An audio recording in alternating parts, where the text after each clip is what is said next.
Assalamu alaikum wa rahmatullahi wa barakatuhu. Dear students, I welcome you all again. मैं हूँ chemistry tutor आपका Yasir sir और आज का हमारा वीडियो लेक्चर नंबर 10 है जो कि हम थर्मोडायनेमिक्स डिस्कस कर रहे हैं। तो आज का हमारा टॉपिक जो है प्यारे बच्चों वो है इंटरनल एनर्जी के बारे में, यानी कि इंटरनल एनर्जी एक स्टेट फंक्शन है जो हम डिस्कस करने जा रहे हैं। बहुत ही इम्पॉर्टेंट टॉपिक है आज का। और मैं आपको एक इम्पॉर्टेंट बात बता दूं, हमारा जो अगला टॉपिक होगा वो फर्स्ट लॉ ऑफ थर्मोडायनेमिक्स है।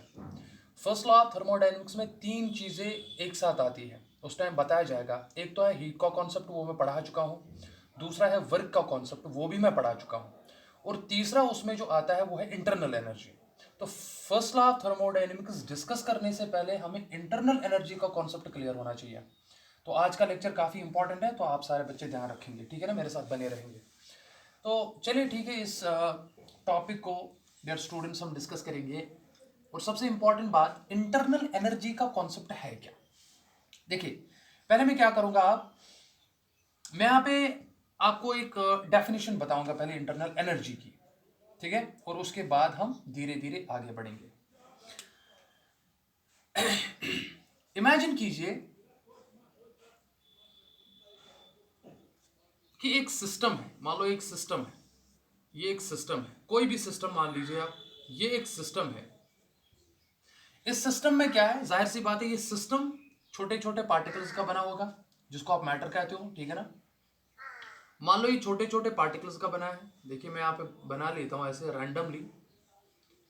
ये एक सिस्टम है आपके पास, ये गैस भी हो सकता है, लिक्विड भी हो सकता है, सॉलिड भी हो सकता है, ठीक है ना। ये एक सिस्टम है, आराम से समझना। जाहिर सी बात है, since this system is made up of some matter, since this system is made up of some matter, matter मतलब इसमें कुछ ना कुछ मास होगा, जाहिर सी बात है। तो इसका मतलब ये हुआ दैट इस सिस्टम की कुछ ना कुछ एनर्जी होगी। Where there is mass there is energy. आपने पढ़ी होगी आइंस्टाइन्स की equation, E is equal to mc square, E is equal to mc square means somehow mass is related to the energy, you're getting, और speed remaining constant because speed of the light जो होती है, velocity of light, वो तो constant होती है ना। तो इसका मतलब है एनर्जी मास के साथ रिलेटेड होती है। जाहिर सी बात है, मास को एनर्जी में कन्वर्ट किया जा सकता है, एनर्जी को मास में कन्वर्ट किया जा सकता है। So where there is matter, प्यारे बच्चों, where there is mass there is energy, there is energy. इस बात को फिलहाल समझिए, यहां तक समझ आए।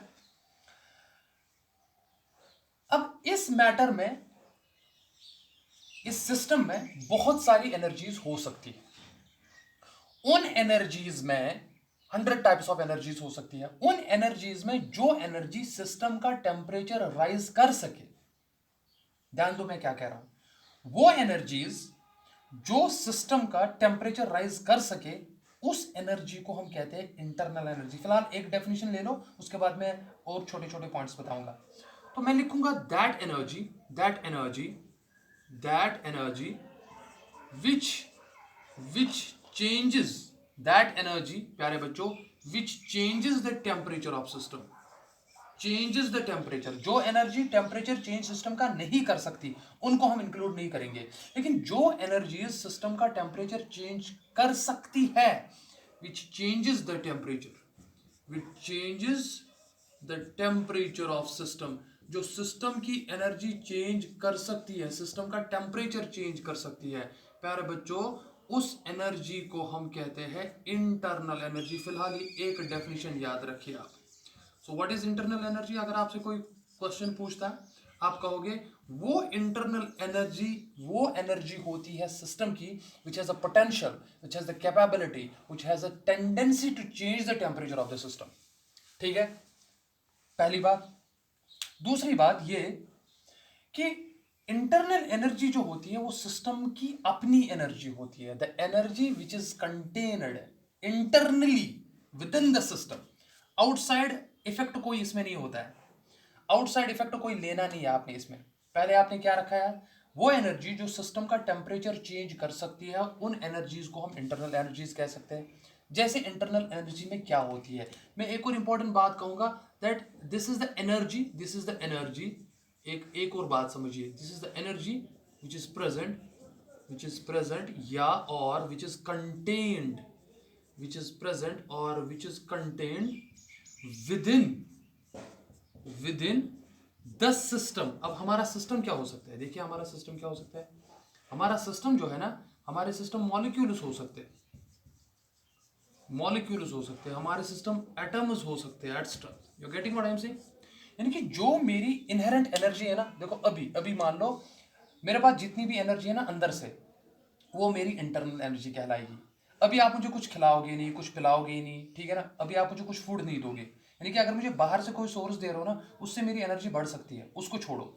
जो कैपेसिटी अंदर वाली मेरी है, ठीक है ना, इसी तरीके से सिस्टम में जो एटम्स होते हैं, मॉलिक्यूल्स होते हैं प्यारे बच्चों, उनकी जो अपनी एनर्जी होती है ना, जो उस एटम के अंदर छुपी हुई होती है, बाहर का कोई इंपैक्ट नहीं है इसमें। जो उस एटम के अंदर छुपी हुई एनर्जी होती है ना, उसी को कहते हैं इंटरनल एनर्जी, पहली बात। और एक और इंपॉर्टेंट बात क्या रखी आपने याद, कि वो एनर्जी जो सिस्टम का टेम्परेचर चेंज कर सकती है, उस एनर्जी को इंटरनल एनर्जी कहते हैं। जैसे कि मान लो मेरे पास एक एटम है, देखो मान लो मेरे पास एक एटम है, सपोज दिस एन एटम, ये मान लो ये आपका एक सिस्टम है। अब ये एटम क्या करेगा, इंटरनल एनर्जी की जो सिंबल है वो तो आप ई से भी रिप्रेजेंट कर सकते हो, यू से भी रिप्रेजेंट कर सकते हो। कुछ बुक्स में ई सिंबल लिखी गई है, कुछ बुक्स में यू सिंबल लिखी गई है, ठीक है ना। तो इंटरनल एनर्जी की सिंबल जो है वो है यू। दूसरी बात, मान लो एक एटम है, ये आपका सिस्टम है। अब इसकी अपनी एनर्जी जो होती है वो क्या हो सकती है, देखो एक क्या हो सकती है, ये एक जगह से क्या करेगा, ये दूसरी जगह से मूव कर सकता है, ये from one place to another place अपनी पोजीशन चेंज करेगा, लेकिन अपने बलबूते पे, अपनी कैपेबिलिटी पे। ऐसा नहीं कि आपने इसको पीछे धक्का दिया, नहीं, ऐसा कुछ नहीं दिमाग में रखना है। अपनी बलबूती पे ये एटम, ये सिस्टम अपनी जगह चेंज कर रहा है, from position A to position B. तो यहां पे क्या हुआ, यहां पे मोशन आ गई। तो मोशन जब भी आती है उसको आप कहते हो प्यारे बच्चों काइनेटिक एनर्जी। तो यहां पे जो काइनेटिक एनर्जी आएगी ना, उसको हम कहते हैं काइनेटिक एनर्जी। मैं यहां पे लिखूंगा काइनेटिक एनर्जी, बट कौन सी वाली, ट्रांसलेशनल, या यहां पे लिखूंगा मैं टी ब्रैकेट में नीचे। ट्रांसलेशनल का क्या मतलब होता है, when a system changes its position from one place to another place, उसको आप कहते हो kinetic energy, but translational kinetic energy, ये इनहेरेंट होती है। दूसरी बात, सर ऐसा भी तो हो सकता है मॉलिक्यूल जो करता है वो वाइब्रेट कर रहा है। देखो ऐसा भी तो हो सकता है ना, दैट मॉलिक्यूल अपनी एक्सिस के अंदर ऐसे वाइब्रेट कर रहा है, टू एंड फ्रो मोशन कर रहा है। आपको समझ आ रही है ना, ऐसे ऐसे कर रहा है, ऐसे ऐसे वाइब्रेट कर रहा है, अपनी पोजीशन पे ही है लेकिन वाइब्रेट कर रहा है, ऐसे ऊपर नीचे कर रहा है, मीन पोजीशन पे ऐसे, वो भी काइनेटिक एनर्जी कहलाएगी। उस काइनेटिक एनर्जी को आप कहोगे प्यारे बच्चों काइनेटिक एनर्जी। मैं यहाँ पे लिख दूंगा काइनेटिक एनर्जी, मगर क्या, मैं उसको लिखूंगा वाइब्रेशनल। ये तो दूसरी टाइप ऑफ एनर्जी होगी। और तीसरा ये भी हो सकता है, सर ये मॉलिक्यूल जो है, चलो मैं यहाँ पे दिखाऊंगा आप, ये मॉलिक्यूल जो है ये एक इमेजिनरी एक्सिस के अराउंड जो है प्यारे बच्चों ये रोटेट भी कर सकता है, इधर एंटी क्लॉकवाइज और इट कैन रोटेट क्लॉकवाइज। तो वो भी काइनेटिक एनर्जी में आएगा। उस काइनेटिक एनर्जी को कहोगे काइनेटिक एनर्जी रोटेशनल, आर से कहो या स्मॉल आर से कहो, व्हाट आई वांट टू से इज दैट ये एनर्जीज इस एटम की इंटरनल होती है, जिसको आप कहते हो that it is present with in it system. इसका एक्सटर्नल इंपैक्ट कुछ है नहीं। अगर आप कोई भी सिस्टम लोगे ना, वहां पे आप अगर ट्रांसलेशनल एनर्जी प्रेजेंट नहीं होगी, वाइब्रेशनल होगी, रोटेशनल होगी, कुछ ना कुछ होगी। तो the kinetic energy which is present with in an atom is its inherent ability, is its inherent capacity, due to which it can be of three types. One is kinetic energy translational, second is kinetic energy vibrational, third is kinetic energy rotational. So these are inherent, इसका outside system से कोई वास्ता नहीं है। जब ये अंदर system के अंदर है, इनहेरेंट है, ये इसकी अपनी एनर्जी है जो इसके अपनी पास है, इसको आप कहोगे इंटरनल एनर्जी। लेकिन इतना ही नहीं प्यारे बच्चों, इतना ही नहीं, इस सिस्टम के अंदर पोटेंशियल एनर्जी भी हो सकती है। अब आप कहोगे कैसे, आपने बोर्स मॉडल तो पढ़ा ही होगा। बोर्स मॉडल में ये आपका न्यूक्लियस होता है, मान लो एटम में, इसको आप न्यूक्लियस मानते हो, और न्यूक्लियस के बाहर होती है छोटी छोटी शेल्स ऐसी, ठीक है ना। उन शेल्स में क्या होता है, मान लो उनमें इलेक्ट्रॉन्स होते हैं। और आप मुझे बताओ इस इलेक्ट्रॉन की एनर्जी जो इस न्यूक्लियस के रेस्पेक्ट में होगी with respect to distance, of course that is electrostatic force of attraction, but ये आता है, उसको हम कहते हैं इलेक्ट्रोस्टैटिक पोटेंशियल एनर्जी में। इसको लिखूंगा ऐसे, इलेक्ट्रोस्टैटिक पोटेंशियल एनर्जी, या मैं ऐसे लिखूंगा एनर्जी, एनर्जी मगर कौन सी, इलेक्ट्रोस्टैटिक पोटेंशियल। तो उसको इलेक्ट्रोस्टैटिक पोटेंशियल एनर्जी भी कहते हैं। यहाँ पे एनर्जी अपनी इलेक्ट्रॉन की भी होगी, आप उसको कहोगे इलेक्ट्रो एनर्जी ऑफ इलेक्ट्रॉन्स। यहाँ प्रोटॉन्स की भी जो न्यूक्लियस में अपनी एनर्जी होगी, आप उसको कहोगे एनर्जी ड्यू टू प्रोटॉन्स। यहाँ पे न्यूक्लियस की अपनी एनर्जी होगी, आप कहोगे उसको इलेक्ट्रॉन्स, आप या न्यूट्रॉन्स की अपनी एनर्जी होगी, उसको आप न्यूट्रॉन्स कहोगे, ठीक है ना। या इस सिस्टम में अगर आप देखोगे एक पर्टिकुलर सिस्टम है, मान लो मतलब मान लो मैं नाइट्रोजन मॉलिक्यूल लेता हूँ, मान लो N2 ऐसे लेते हैं। देखिए ध्यान से समझना, ये नाइट्रोजन मॉलिक्यूल क्या कर सकता है, ये एक जगह से उठ के दूसरी जगह जाएगा, तो वो ट्रांसलेशनल में आ गया। ये नाइट्रोजन मॉलिक्यूल अपनी मीन पोजीशन पे वाइब्रेट कर सकता है, तो वो वाइब्रेशनल में आ गया। ये नाइट्रोजन मॉलिक्यूल जो है ये अपनी एक्सिस के अराउंड, देखिए ना यहाँ पे, ये एक्स से रोटेट कर सकता है, that is rotational kinetic energy. इस नाइट्रोजन मॉलिक्यूल की जो बॉन्ड के अंदर जो एनर्जी होगी उसको आप क्या कहते हो, बॉन्ड एनर्जी। देखिए प्यारे बच्चों, उसको आप बॉन्ड एनर्जी भी कहते हो, उसको आप बाइंडिंग एनर्जी भी कहते हो। तो ये वाली एनर्जी सिस्टम के अंदर प्रेजेंट होती है। जाहिर सी बात है, अगर बॉन्ड को तोड़ना चाहो, इनफैक्ट यहाँ ट्रिपल बॉन्ड होता है, तो आपको तो एनर्जी देनी पड़ेगी ना। इसका मतलब ये बॉन्ड कैरी कर रहा है कुछ एनर्जी, ये सिस्टम के अंदर एनर्जी है, अपनी एनर्जी है, उस एनर्जी को आप इंटरनल एनर्जी कहते हो। तो इंटरनल एनर्जी जो बेसिकली एक सिस्टम की होती है, that is basically the sum of the various possible energies. इनमें बहुत सारी एनर्जीज होती है जिनका हम सम लेते हैं, इनफैक्ट कुछ का तो हम पता भी नहीं है। जैसे मैं कहूंगा इंटरनल एनर्जी, जो आप ई से रिप्रेजेंट करो या यू से रिप्रेजेंट करो एक सिस्टम की, वो किसके बराबर होती है dear student.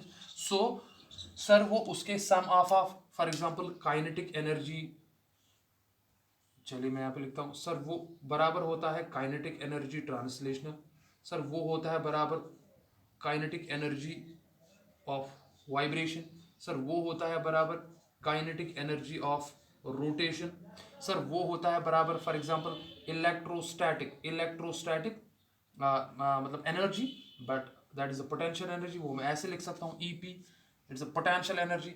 It can be in terms of electrostatic potential energy, it can be in terms of gravitational potential energy. Potential energy is with respect to position, देखो यहाँ पे specific position।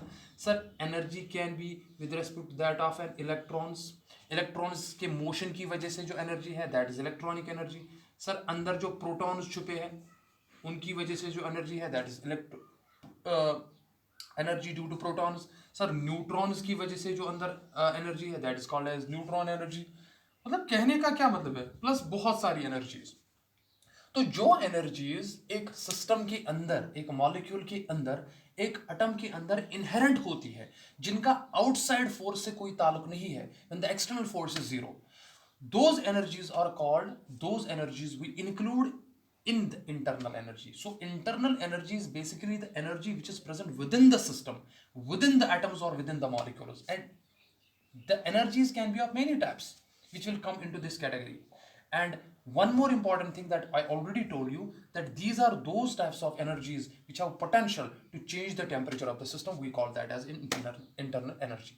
ठीक है ना, यहां तक थोड़ा समझ आ गया। अब देखिए इसके बाद क्या कहानी है। अब ये जो इंटरनल एनर्जी है, चलो सर इसकी सिंबल आपने कहा E है या U है, जो भी है ठीक है, मान लिया हमने। चलो सर ये भी हमने जान लिया कि ये क्या होता है। अब इसमें एक इंपॉर्टेंट बात याद रखिए, वो क्या है, मैं इरेज करता हूं। देखिए मान लो चलो ये मैं इरेज करता हूं, ये भी, चलिए ये भी इरेज करते हैं, आपको समझ आया होगा। इंपॉर्टेंट चीजें सुनो इंटरनल एनर्जी के बारे में।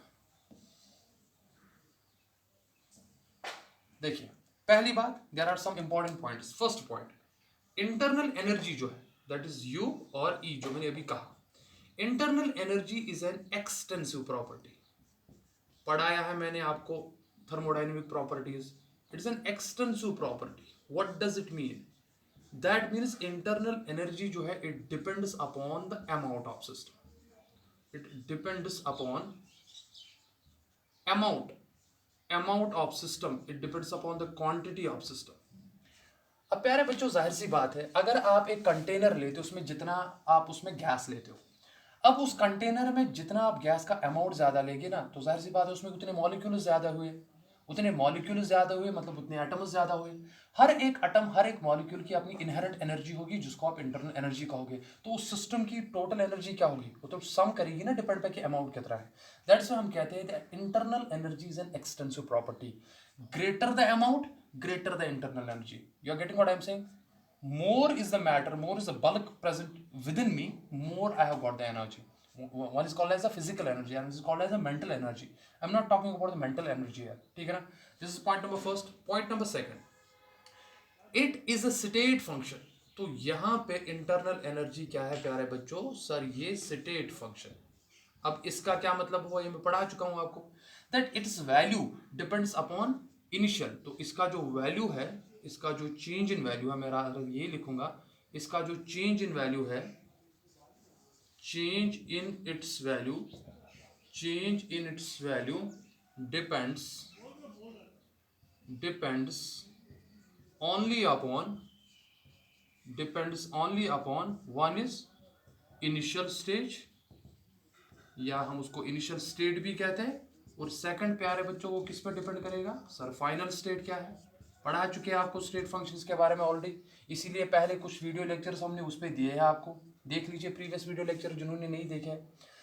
और आपको पता है जब मैं चेंज इन इंटरनल एनर्जी की बात कर रहा हूं, इसका मतलब है मैं डेल्टा यू की बात कर रहा हूं, या आप डेल्टा ई भी लिख सकते हो।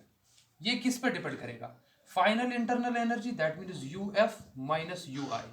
इस बात को मैं आपको यहां पे समझाता हूं, देखिए क्या मतलब है इसका। मान लो आपके पास एक सिस्टम, मान लो आपके पास एक सिस्टम है, चेक कीजिए, देखिए मान लो प्यारे बच्चों आपके पास एक सिस्टम है, ये सिस्टम मान लो इनिशियल स्टेज फर्स्ट पे है, इसकी इंटरनल एनर्जी जो है U1 है, और इसका टेम्परेचर जो है फॉर एग्जांपल T1 है, because internal energy function of temperature भी होता है, मैं यहाँ पे लिखूंगा, लेट्स सपोज ये टेम्परेचर T1 पे था और इसकी इंटरनल एनर्जी U1 थी या UI थी इनिशियल, ठीक है ना, और टेम्परेचर जो था वो TI था। आपने क्या किया काम, आपने इस सिस्टम का मान लो टेम्परेचर किया change to TF final, state change हो गया, जाहिर सी बात है, तो स्टेट हो गया change from 1 to 2, and internal energy change होगी, जो भी होगी वो UF होगी। तो बताओ चेंज इन इंटरनल एनर्जी क्या होगी, आप लिखो कि चेंज हमेशा होती है U फाइनल माइनस इनिशियल, उसको हम लिखेंगे delta U, delta U will be equal to U final minus U initial. ये हो गई चेंज इन इंटरनल एनर्जी। देखो why it depends only upon the initial state and final state, because for example अगर आपके पास ये process में ऐसे दिखाऊंगा, मान लो आपने एक सिस्टम को स्टेज फर्स्ट से स्टेज सेकंड तक लिया, मान लो ये स्टेट फर्स्ट था, ये स्टेट सेकंड था, ठीक है ना, तो आपने क्या किया, आपने कहा दैट इस पाथ के थ्रू जो इंटर एनर्जी जो है टोटल यहाँ पे कितनी है, सर वो UN है एक पाथ से, इसमें कितना है और इसमें कितना चेंज हुआ, sir U final minus U initial, मैं लिखूंगा डेल्टा U1, ये पाथ फर्स्ट है। समझिए बात को, मैं कहूंगा मैंने कोई दूसरा तरीका लिया, मैंने स्टेट को लिया फ्रॉम 1 to 2 लेकिन इस वाली सड़क से, ठीक है, आप कहोगे बताइए सर चेंज कितना हुआ, मैं कहूंगा इस वाले सड़क से जो हुआ, लेट अस सपोज वो रिप्रेजेंट करेगी U2 से।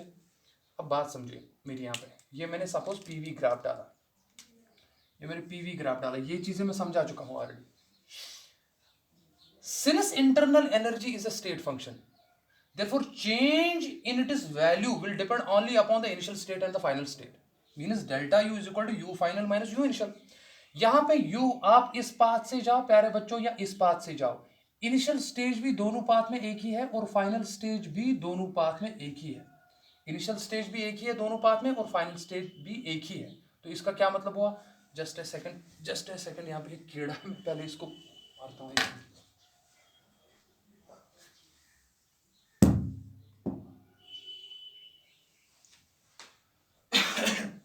सॉरी हाँ, बिकॉज कीड़े परेशान कर देते हैं।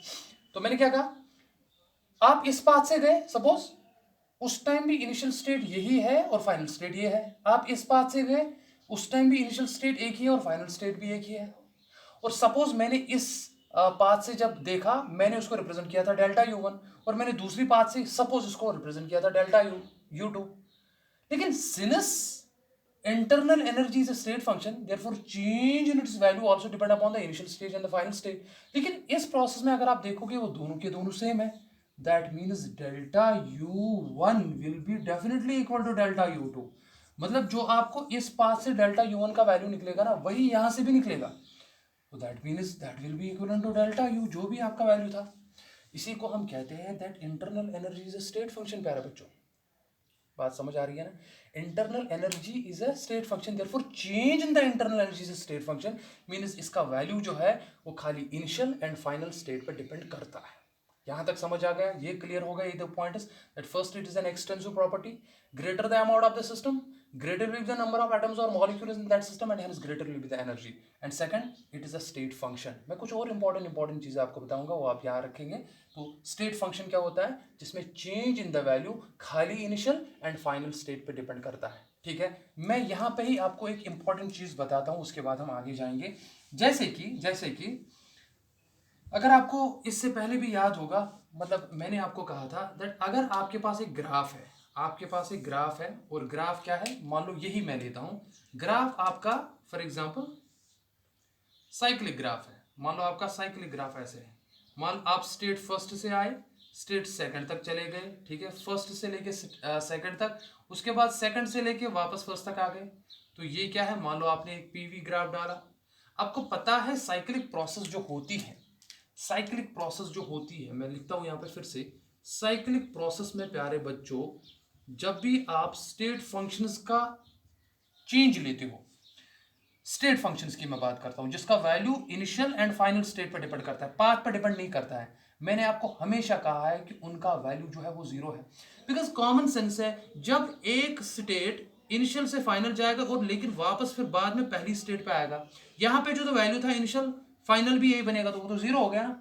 मैंने वहां पे बताया था आपको, जैसे क्या है, जैसे डेल्टा यू है साइक्लिक प्रोसेस के लिए, वो जीरो होगा। Change in internal energy during cyclic process, whole process की मैं बात कर रहा हूं। अगर आप फ्रॉम 1 to 2 कहेंगे वो अलग होगा, अगर आप फ्रॉम 2 to 1 कहेंगे वो अलग होगा, लेकिन मैं होल प्रोसेस की बात कर रहा हूं। साइक्लिक तो तभी कहेंगे ना, डेल्टा यू जीरो होगा प्यारे बच्चों, वहां पे delta S change in entropy zero होगा, डेल्टा एच एंथैल्पी चेंज वहां पे जीरो होगा, delta G Gibbs free energy change वहां पे जीरो होगा। ये पॉइंट्स में ऑलरेडी आपको बता चुका हूं। वाई इनका वैल्यू क्यों जीरो होगा? बिकॉज ये सारी की सारी पाथ फंक्शन है। लेकिन अगर आप साइक्लिक प्रोसेस में कहोगे ना, what is delta Q, since Q is not a state function, is a path function, इसका वैल्यू जीरो हो ही नहीं सकता, सवाल ही नहीं है। मैं हीट में ये आपको बता चुका हूं। इसी तरीके से अगर आप देखोगे वर्क डी डेल्टा डब्ल्यू क्या होगा, वो जीरो नहीं हो सकता। तो स्टेट फंक्शंस का साइक्लिक प्रोसेस में वैल्यू जीरो होता है, पाथ फंक्शंस का नहीं होता है। Already clear to you these things? Very good. Now see, यहां मैं इसको क्लियर करता हूं फिर से, ये चीजें मैंने बताई भी है आपको, मैं फिर से कह रहा हूं। इस सिस्टम पे वापस आते हैं। तो हमने क्या कहा था सर, एक सिस्टम है, एक सिस्टम है जिसका इनिशियल टेम्परेचर पे इंटरनल एनर्जी यू आई है, और सपोज हमने उसका टेम्परेचर चेंज किया from T initial to T final, तो उससे जो है एक सिस्टम की स्टेट चेंज हो गई फ्रॉम 1 to 2, एंड उसकी वजह से उसकी जो फाइनल इंटरनल एनर्जी आ गई उसको हमने रिप्रेजेंट किया यू एफ से, सच दैट जब हम चेंज निकालेंगे तो हमें सीधे ही निकालना है final value minus initial value. यहां तक क्लियर हो गया सबको? एक इंपॉर्टेंट बात समझो, इंटरनल एनर्जी का जो प्रिसाइज वैल्यू है, exact value, exact value, exact value जो है आप इसका, इट्स नॉट पॉसिबल। मतलब आप एग्जैक्ट वैल्यू फाइंड करना चाहोगे, इट्स नॉट पॉसिबल। हम इंटरनल एनर्जी का एक पॉइंट पे एग्जैक्ट वैल्यू नहीं निकाल सकते हो, it is not possible. You getting what I am saying? There is no method, हमारे पास कोई ऐसा तरीका नहीं है जिसकी वजह से हम एक सिस्टम का एक पॉइंट पे इंटरनल एनर्जी का वैल्यू निकाल सके। लेकिन एक इंपॉर्टेंट बात आपको पता है, ये जरूरी भी नहीं है, नॉट नेसेसरी, बता चुका हूं पहले। हमें जो भी स्टेट फंक्शंस होती है ना प्यारे बच्चों, हमें स्टेट फंक्शंस का एग्जैक्ट वैल्यू निकालने में कोई इंटरेस्ट नहीं है। If we are interested in finding the change in values, बताया था ना मैंने, change in values, because we are discussing dynamics to change. We are interested in finding the change in values. Like, we are not interested in finding u, we are not interested in finding e, we are interested in finding delta u, we are interested in finding change. And yes, change can be, value of change can be found, it is possible, ये हम निकाल सकते हैं। अभी मैं कैसे निकालेंगे, मैं भी थोड़ी देर आपको बताऊंगा कैसे निकालेंगे, ठीक है ना? तो ये हम निकाल सकते हैं, और एक इंपॉर्टेंट इंस्ट्रूमेंट जहां से हम डेल्टा यू का वैल्यू जो निकाल सकते हैं, उस इंस्ट्रूमेंट को कहते हैं bomb calorimeter. Bomb calorimeter, meter एक इंस्ट्रूमेंट है, एक वेसल होता है जिससे हम डेल्टा यू का मेजरमेंट करते हैं। What is delta you? Change in internal energy. मैं फिर से कहूंगा, स्टेट फंक्शंस का हमें प्रिसाइज वैल्यू हम नहीं जान सकते, हम नहीं कैलकुलेट कर सकते। फॉर्चुनेटली वो हमें जरूरत भी नहीं होता है। थर्मोडायनेमिक्स में we are interested in finding the change. तो हमें खाली देखना है, अगर आपने एक सिस्टम को हीट दी या वर्क उस पर किया, उसमें चेंज इन इंटरनल एनर्जी कितना हुआ, तो हम वो चेंज निकाल सकते हैं। एग्जैक्ट वैल्यू तो नहीं निकाल सकते, लेकिन चेंज निकाल सकते हैं। और इंटरनल एनर्जी जिस टेक्निक से निकाला जाता है, जिस मेथड से निकाला जाता है, या जिस इंस्ट्रूमेंट में निकाला जाता है, उस इंस्ट्रूमेंट को बॉम्ब कैलोरीमीटर कहते हैं। यहां तक फिलहाल आप याद रखेंगे, ठीक है? तो आइए इस सिचुएशन पे फिर से मैं ये फिर से इरेज करता हूं। So we are interested in finding the change in the values of internal energy, not in the exact values of energy. Now check it out. अब यहां पे आपने खुद ही देखा, सर हम स्टेट फर्स्ट से स्टेट सेकंड पे गए, लेकिन कैसे गए? सर हमने टेम्परेचर चेंज किया। जो ही मैंने टेम्परेचर चेंज किया, सर इंटरनल एनर्जी चेंज हो गई। इसका मतलब क्या हुआ? इसका मतलब हुआ internal energy is a function of temperature, but rather better to say change in the internal energy is a function of temperature. तो कहने से प्यारे बच्चों, delta U is directly proportional to temperature. 100%। You change the temperature, internal energy gets change. You change the temperature, internal energy gets change. मैंने आपको definition में पहले ही कहा, वो एनर्जी जो टेम्परेचर को चेंज कर सके उसको हम कहते हैं इंटरनल एनर्जी। रिवर्स आ जाओ, अगर हम टेम्परेचर को चेंज करेंगे तो उसकी वजह से कौन सी एनर्जी चेंज होगी? Internal energy.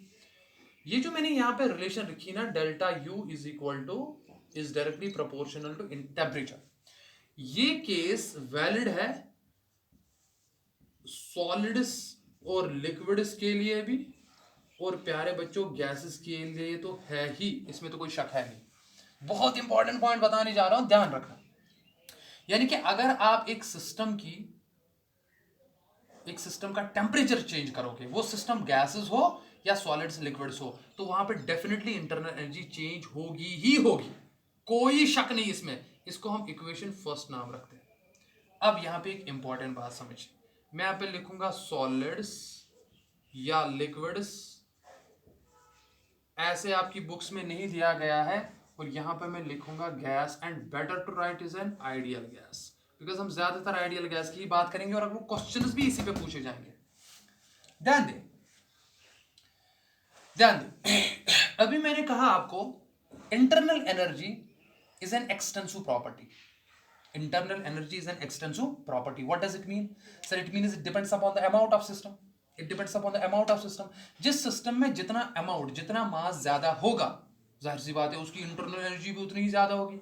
अरे बच्चों याद है ना, जितना मास ज्यादा होगा उतना अंदर छोटे छोटे पार्टिकल्स ज्यादा होगी, एटम्स ज्यादा होगी, उनकी एनर्जी जो है वो सम अप हो जाएगी, तो उतना एनर्जी ज्यादा, ठीक है ना? तो इसका मतलब ये हुआ for solids and liquids. Gases का मैं थोड़ा अलग बताऊंगा। यहां पे डेल्टा यू जो है is also proportional to the mass of system. Einstein's relation याद है ना, E is equal to mc square, E is equal to mc square, greater the mass greater the energy and vice versa. तो इसका मतलब है for solids and liquids, मैंने ये अलग क्यों लिए? बिकॉज यहाँ पे मोशन काफी ज्यादा होता है, हम गैसेस की अलग बात करते हैं, सॉलिड्स एंड लिक्विड्स के केस में हम ज्यादा डिस्कस नहीं करेंगे, लेकिन मैं बता के रखूंगा पहले। देखिए, delta U is also directly proportional to mass. Let's suppose इसको इक्वेशन सेकंड नाम रखते हैं। And in case of ideal gases, यहां पे हम मास नहीं लिखते हैं, यहां पे हम एक्सटेंसिव प्रॉपर्टी में नंबर ऑफ मोल्स लिखते हैं। तो क्या मैं लिख सकता हूं delta U is proportional to number of moles N? सबको क्लियर हो गया यहाँ पे? इसको भी मैं इक्वेशन सेकंड नाम रखता हूं। अब देखिए जरा कंबाइन कीजिए equation first and second. Temperature पे दोनों का इफेक्ट होगा, इसका भी, और इसके में हम मास लेते हैं, इसमें नंबर ऑफ मोल्स लेते हैं। बिकॉज आप नंबर ऑफ मोल्स आप ये ले सकते हो solid, number of moles of steel हम नहीं लेते, हम वहां पे अमाउंट मास लेते हैं। जरा कंबाइन करो, तो डेल्टा यू यहाँ पे किस के बराबर हो गया? Therefore delta U, what is delta U? Sir change in internal energy, final energy minus initial energy, किसके बराबर होगा? Sir that will be proportional to M into delta T. क्या प्यारे बच्चों यही होगा? एम इंटू डेल्टा टी लिखो या एम इंटू टी लिखो, कोई बात नहीं है, टेम्परेचर लिखो या चेंज इन टेम्परेचर लिखो, एक ही बात है। आप ऐसे भी लिख सकते हो, delta U is directly proportional to delta T. What does it mean? जितनी इंटरनल एनर्जी चेंज होगी वो डिपेंड करेगा टेम्परेचर कितना चेंज हुआ। तो आप यहाँ पे डेल्टा टी भी लिख सकते हो। जरा यहाँ पे क्या लिखोगे? Sir delta U is directly proportional to N into delta T. यहां तक क्लियर हुआ किसी को कोई कंफ्यूजन तो है नहीं? देखिए चलो प्रोपोर्शनलिटी साइन में रेड मार्कर से बनाता हूँ क्योंकि मेरे पास अवेलेबल है, थोड़ा खूबसूरत हो जाता है और क्लियर भी हो जाता है थोड़ा, ठीक है। अब देखिए प्रोपोर्शनलिटी साइन को इक्वालिटी में चेंज कर दीजिए जनाब, तो करेंगे ना, यहाँ पे भी करेंगे। जब हम सॉलिड्स के और लिक्विड्स के केस में प्रोपोर्शनलिटी साइन के लिए जो कांस्टेंट लगाते हैं हम उसको सीधे ही लिखते हैं सी एम डेल्टा टी। मैं बताता हूं ये सी क्या है, यहाँ पे सी एम डेल्टा टी, मैं इसको ब्लॉक में रखता हूं यहाँ पे। देखिए आप सी की जगह एस भी लिख सकते हो, तरीका है। Where C is called as specific heat. Specific heat किसके लिए? उस सॉलिड के लिए या उस लिक्विड के लिए। लेकिन गैसेस के केस में, गैसेस के केस में यहां पे मैं लिखूंगा is equal to, of course proportionality sign को इक्वालिटी में चेंज करेंगे और यहां पे भी जो कांस्टेंट लिखेंगे ना उसको हम कहेंगे प्यारे बच्चों, मैं यहां पे लिखूंगा सी, इसको मैं कहूंगा यहां पे सी एम, ऐसे भी लिख सकता हूं, इसको मैं कहूंगा सी एम, या चलो मैं इसको लिखता हूं यहां पे सी वी। मैं क्यों लिखूंगा मैं अभी क्लियर करूंगा, C V N times C V. चलो मैं पहले ये लिखूंगा C V N delta T. देखिए C V N delta T और delta U is equal to, पहले मैं एन लिखूंगा that is number of moles, वो तो ऊपर ही आप देखेंगे, C V delta T.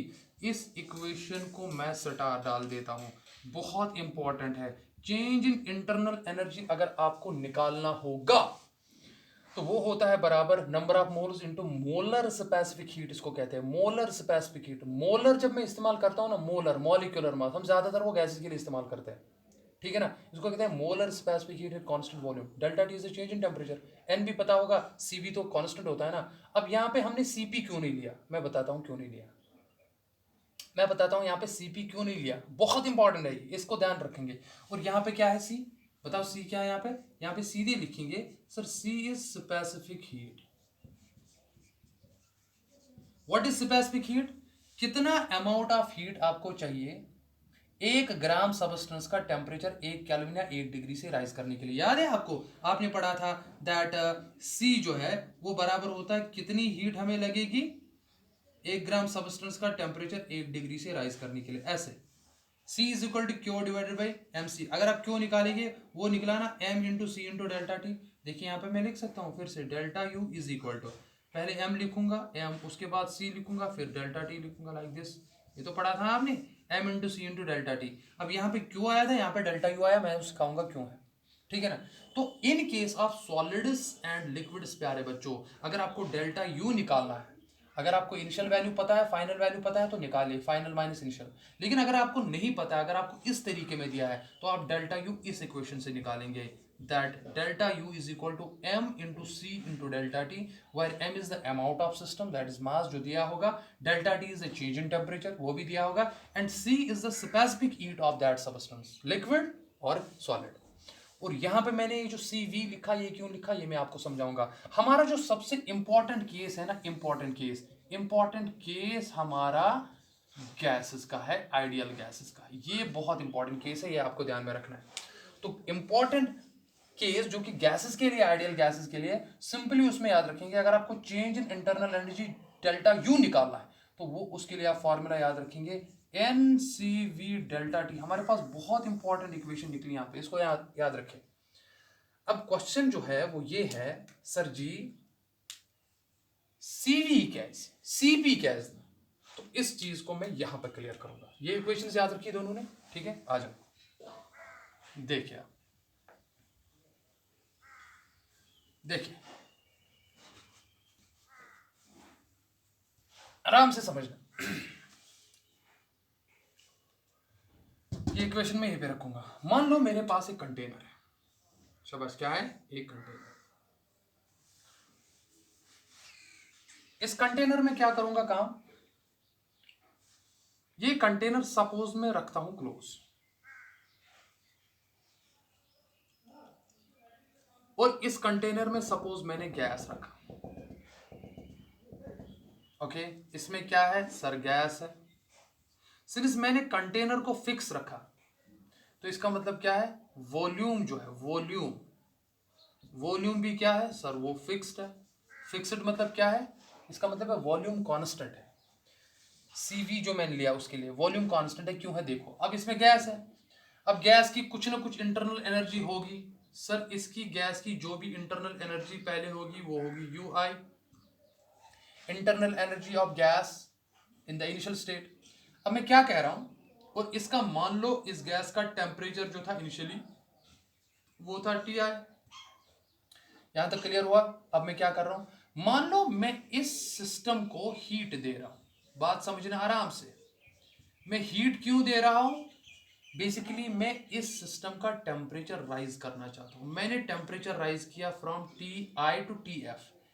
TI was the initial temperature जो अपनी एनर्जीज की वजह से था, जो कि उसको इंटरनल एनर्जी कहते हैं। और उसके बाद जब मैंने हीट दे दी, उस टाइम जो इंटरनल एनर्जी थी पहले वो UI थी। मैंने heat the, source of energy दिया, उसकी वजह से मॉलिक्यूल्स की एनर्जी बढ़ गई। जाहिर सी बात है काइनेटिक एनर्जी बढ़ जाएगी, वाइब्रेशनल एनर्जी बढ़ जाएगी, रोटेशनल एनर्जी बढ़ जाएगी। You are getting what I am saying. Molecules move करने लगेंगे वहां यहां से। तो जो आपने हीट देने से उनकी एनर्जी बढ़ाई, उस एनर्जी की वजह से बेसिकली टेम्परेचर बढ़ा। वो कितना बढ़ा, TF। अब दूसरा ये भी कह सकते हैं मैंने टेम्परेचर इंक्रीज किया from TI to TF such that temperature final will be greater than temperature initial. यही तो है, आप तो हीट दे रहे हो। क्या उस टाइम सिस्टम की इंटरनल एनर्जी वही रहेगी, नहीं रहेगी। अब देखो दो चीजें सर, यहां पे सिंस आपने कंटेनर को फिक्स किया है, आपने वॉल्स रिजिड रखे हैं, गैस तो भागेगा नहीं। और मान लो यहाँ पे जो वॉल्स है ना वो आपने एडियाबैटिक रखे हैं, यानी कि हीट का एक्सचेंज नहीं हो रहा है बाहर। यहाँ पे वॉल्स जो है वो एडियाबैटिक है, यहाँ पे वॉल्स जो है वो एडियाबैटिक है। एडियाबैटिक का क्या मतलब है, आपने हीट को बाहर जाने नहीं दिया। अब जो भी आपने हीट दी, गैस एक्सपेंड करना चाहता था लेकिन जाएगा कहाँ, वो तो बंद है। तो जितनी भी आपने एनर्जी दी वो कौन लेगा, वो तो सिस्टम के मॉलिक्यूल्स देंगे। तो उस टाइम जो उनकी एनर्जी होगी वो क्या होगी, मैं लिखूंगा U फाइनल। तो उससे क्या होगा, such that U final internal energy will be definitely greater than U initial. होगा कि नहीं होगा, यहां तक समझ आया। अब मैं कहूंगा बताओ चेंज इन इंटरनल एनर्जी कितना हुआ, तो आप कहेंगे sir U final minus U initial निकालिए डायरेक्ट, वो कितना होगा, वो डेल्टा U होगा चेंज इन इंटरनल एनर्जी। तो वो चेंज इन इंटरनल एनर्जी जो डेल्टा U होगा वो कितना होगा सर, जितनी हमने heat the that is Q। कुछ समझ आ रही है ना बेटा, कुछ समझ आ रही है। तो इंटरनल एनर्जी में सारा का सारा चेंज हो, वो क्या है, वो सर होगी उस time the Q amount of heat that is given to the system. क्या मैं उस टाइम यहां पे लिख सकता हूं नोट पॉइंट में पहले, सर नोट तो यहां पे बहुत इंपॉर्टेंट निकल आया। सर जी क्या निकल आया, सर ये निकल आया कि at constant volume, at constant volume, मैं कांस्टेंट वॉल्यूम पे और थोड़ा चर्चा करूंगा अभी थोड़ी देर बाद। एट कांस्टेंट वॉल्यूम, जी सर क्या कांस्टेंट वॉल्यूम, जितनी भी आपने सिस्टम को एनर्जी दे दी, कौन सी एनर्जी दी, हीट दी, आंसर सर हीट दी। क्यों, लेकिन किस पे, at constant volume that is Q V. वो किसके बराबर होगा sir, that will be increase in it's internal energy. देखिए ना मैं फिर से कह रहा हूं, सिस्टम पे इनिशियली इनिशियल स्टेट पे था, उसका टेम्परेचर TI था, इंटरनल एनर्जी UI थी। मैंने क्या किया, मैंने वॉल्यूम फिक्स रखा कंटेनर का और मैंने हीट दे दी, मैंने हीट दे दी। हीट मैंने किस पे दी सर, कांस्टेंट वॉल्यूम पे, बिकॉज मैं वॉल्यूम चेंज नहीं कर रहा हूं। तो आप गैस को एक्सपैंड नहीं होने दे रहे हो। तो जितनी भी आप सप्लाई एनर्जी कर रहे हो उसकी वजह से मॉलिक्यूल्स की थर्मल एनर्जी, काइनेटिक एनर्जी बढ़ रही है, जिसकी वजह से टेम्परेचर बढ़ रहा है, बेसिकली ये इंटरनल एनर्जी बढ़ रही है। तो इंटरनल एनर्जी में चेंज कितना हुआ सर, इंटरनल एनर्जी में उतना सारा का सारा चेंज आ गया जितनी आपने heat the at constant volume. क्या उस time Q we delta U के बराबर नहीं होगी। ये जनाब बहुत इंपॉर्टेंट कॉन्सेप्ट है, कॉन्सेप्ट है, इसको रखिए जनाब ब्रैकेट में लाइक दिस, स्टार डाल दीजिए। What does it indicate, this equation speaks to you, if you understand the language of chemistry, this equation, this relation speaks to you that the heat given to the system, the heat given to the system at constant volume, the heat given to the system at constant volume is equal to the increase in the internal energy of that system. Try to understand. फिर से ये जो मैं बता रहा हूं ना, मैं यहां पे नहीं लिखूंगा लेकिन आप अपनी नोटबुक में लिखो क्या, the heat energy, the heat energy which is given to the system, which is given to the system at constant volume, that will be definitely equal to the increase in the kinetic energy of that system. अब आप फिर से कहोगे sir ये जो delta U आपने कहा था ना यहाँ पे, ये पॉइंट लिख लिया ना, लिख लेना बाद में। अब आप फिर से कहोगे सर ये जो स्पेसिफिक हीट आपने कहा था ये कांस्टेंट वॉल्यूम पे क्यों लिया था। अब देखिए मैंने क्यों लिया था कांस्टेंट वॉल्यूम पे, ध्यान दें, वो चीज मैं यहाँ पे क्लियर करूंगा। मान लो जनाब जी यहाँ पे गैस का कंटेनर फिक्स नहीं है, बल्कि आपने एक पिस्टन लगा दिया। आपने एक पिस्टन लगा दिया, ये मान लो गैस यहाँ से यहाँ तक। अब आपने क्या किया काम, अब आपने हीट की।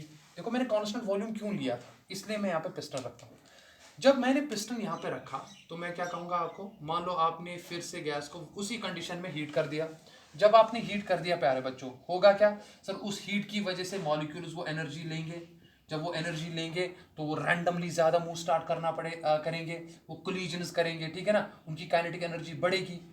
Greater than number of collision, जितना वो ज्यादा आपस में मूव करेंगे ना, उतना वो एक दूसरे को हिट करेंगे और वॉल्स को भी हिट करेंगे। जितना रैपिडली कोलिजन होंगे ना वॉल के साथ, उतना प्रेशर एक्सर्ट होता है। अब देखो, अगर आपने पिस्टन मूवेबल रखा, अगर आपने पिस्टन को फ्री टू मूव रखा, तो होगा क्या, ये गैस उस पर प्रेशर अप्लाई करेगा।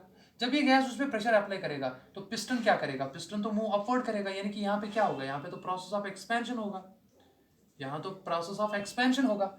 उस एक्सपेंशन की वजह से क्या हुआ, बेसिकली वहां पे गैस वर्क डन करेगा, जिस वर्क डन की वजह से ऊपर जाएगा।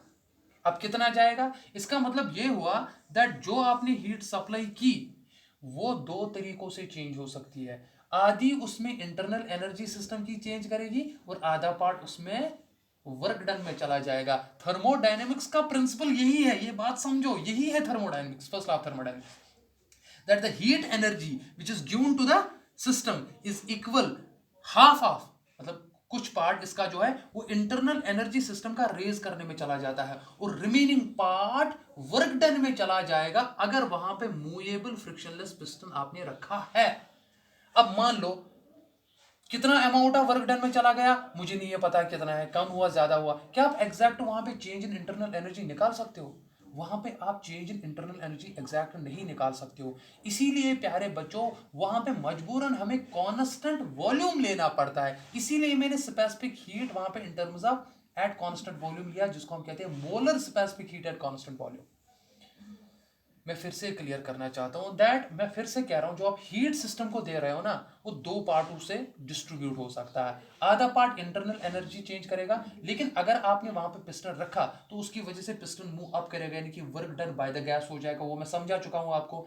तो आपको आधा पार्ट वर्क डन में चला जा रहा है, कुछ पार्ट उसमें इंटरनल एनर्जी में जा रहा है, तो आपको एग्जैक्टली पता नहीं चल रहा है कि इंटरनल एनर्जी में चेंज कितना हुआ। लेकिन अगर आप एग्जैक्टली निकालना चाहोगे कि इंटरनल एनर्जी में चेंज कितना हुआ, हम वर्क का जो फंडा है वो बाहर निकालते हैं। हम चाहते हैं नहीं यार, हम क्यों कैलकुलेशन टीडीएस करें, हम पिस्टन रखेंगे ही नहीं, या अगर रखेंगे भी लेकिन पिस्टन को मूव नहीं करने देंगे हम। जब हम पिस्टन को मूव नहीं करने देंगे, हम डायरेक्टली देखेंगे जितनी अमाउंट ऑफ दी हीट हमने दी at constant volume, keeping the walls adiabatic so that no exchange of heat takes place with the surroundings, उस टाइम जितनी भी इंटरनल एनर्जी में वहां पे सारी चेंज होगी वो उतनी ही होगी जितनी आपने हीट ट्रांसफर कर दी। इसीलिए मजबूरन वहां पे ये जो स्पेसिफिक हीट का वैल्यू प्रोपोर्शनली कांस्टेंट में आता है, वो कांस्टेंट वॉल्यूम पे लिया जाता है।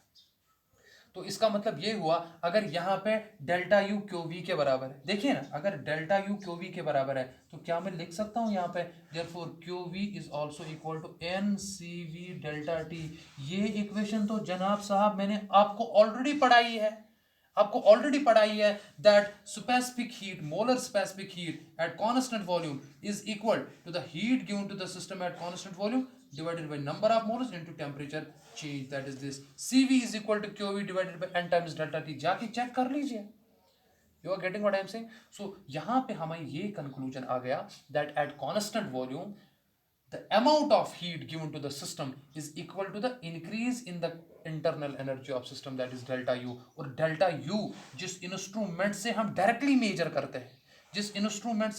मेजर करते हैं, उसको कहते हैं प्यारे बच्चों बम कैलोरीमीटर। अगर आपको कोई क्वेश्चन पूछता है दैट क्या ऐसा कोई तरीका है, ऐसा कोई इंस्ट्रूमेंट है जो हमें इंटरनल एनर्जी चेंज सिस्टम में कितनी आई वो निकाल के देता है, उस इंस्ट्रूमेंट को बम कैलोरीमीटर कहते हैं। तो मुझे कहने का क्या मतलब है, मुझे कहने का मतलब ये है दैट आपको ये इक्वेशन याद रखनी है दिमाग में, जो कि मैंने यहाँ पे नोट डाउन की, क्या दैट डेल्टा यू अगर आपको निकालना हो वो होता है बराबर N C V delta T, where delta U is the change in internal energy, N is the number of moles of the gas, ideal gas, because इसमें क्वेश्चन पूछे जाते हैं, and CV is the molar specific heat at constant volume, delta T is the change in temperature।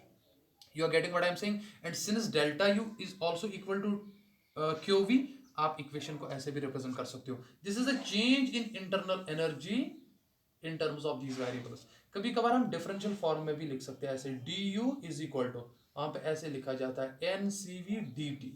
ये differential form में, ये differential form में है प्यारे बच्चों. कभी कभार कुछ बुक्स में आप ऐसे भी देखोगे, लेकिन ज्यादातर क्वेश्चन आपको इस पे आएंगे. टेंशन नहीं लेना, टेंशन नहीं लेना, ठीक है ना. और आप कभी कभार ऐसे भी इक्वेशन देखोगे, जैसे मैंने लिखा that D Q is equal to N C V D T या डेल्टा टी, वैसे भी दिखा सकते हो, ठीक है ना. और सी वी का वैल्यू तो आपको पता है, सी वी किसके बराबर होता है in terms of degrees of freedom, F by two into R. F by two into R, what is F, degrees of freedom. आपको पता है एफ का वैल्यू क्या क्या हो सकता है. इसका वैल्यू जो है शबाश 3 हो सकता है फॉर मोनो एटॉमिक गैस. इसका वैल्यू जो है 5 हो सकता है for di atomic gas and tri atomic linear. और इसका वैल्यू जो हो सकता है प्यारे बच्चों 6 भी हो सकता है for all poly atomic gas. इसका केस तो मैंने पढ़ा है ना, आप ये भी पढ़ा है ना, C P minus C V is equal to R. तो आप यहाँ से भी निकाल सकते हो. बताइए सी पी किसके बराबर हो गया, सी पी हो गया बराबर सी वी प्लस आर. आप यहाँ से भी निकाल सकते हो, पिछले वीडियोस आप चेक कर लो, ठीक है. और इंपॉर्टेंट बात यहाँ पे जो है, आर है क्या, आर है यूनिवर्सल गैस कांस्टेंट. मैं आपको इंपॉर्टेंट बात बता दूं, आर जो यूनिवर्सल गैस कांस्टेंट है ना, इसके दो वैल्यूज ज्यादातर यूज किए जाते हैं न्यूमेरिकल प्रॉब्लम सॉल्व करने में. एक ये है दैट इसका वैल्यू होता है 8.314 joules per kelvin per mole. ये अगर जूल्स में लोगे बिकॉज ये एनर्जी है.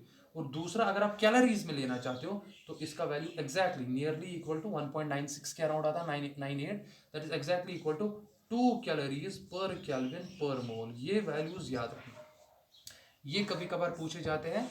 मैं लास्ट में आपको इस पे प्रॉब्लम्स भी थोड़े कराऊंगा. तो आज का हमारा टॉपिक जो है वो इंटरनल एनर्जी का था. मैं जल्दी जल्दी फिर से कह रहा हूँ, और ये इन रिलेशंस को याद रखना दैट इंटरनल एनर्जी एक स्टेट फंक्शन है, जो कि एक इंटेंसिव प्रॉपर्टी है. स्टेट फंक्शन है तो इनिशियल और फाइनल वैल्यू पे इंटरनल एनर्जी का चेंज डिपेंड करता है. और एक्सटेंसिव प्रॉपर्टी है, एक्सटेंसिव प्रॉपर्टी. और एक्सटेंसिव प्रॉपर्टी का मतलब ये है दैट इसका value, change in value amount of system पे डिपेंड करता है. और दूसरी इंपॉर्टेंट बात, हमें सर एग्जैक्टली इंटरनल एनर्जी का वैल्यू नहीं चाहिए होता है और हम वो निकाल भी नहीं सकते. फॉर्चुनेटली हमें चेंज के बारे में देखना होता है और चेंज हम आराम से निकाल सकते हैं.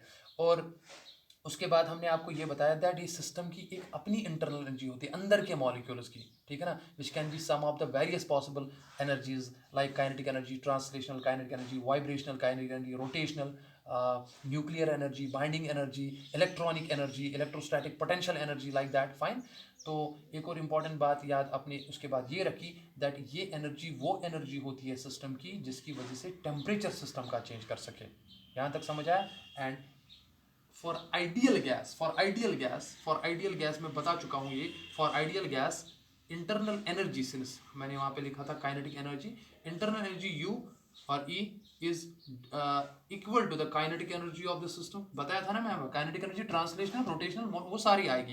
And kinetic energy is proportional to temperature.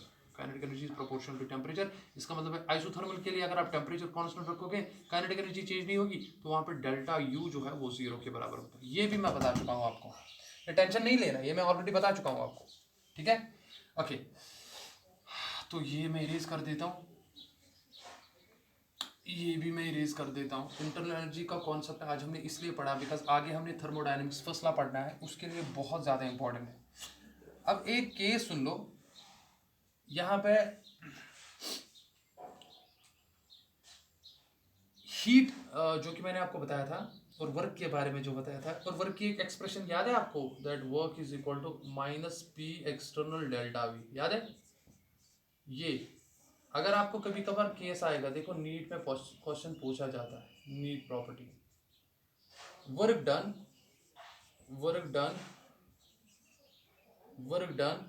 Under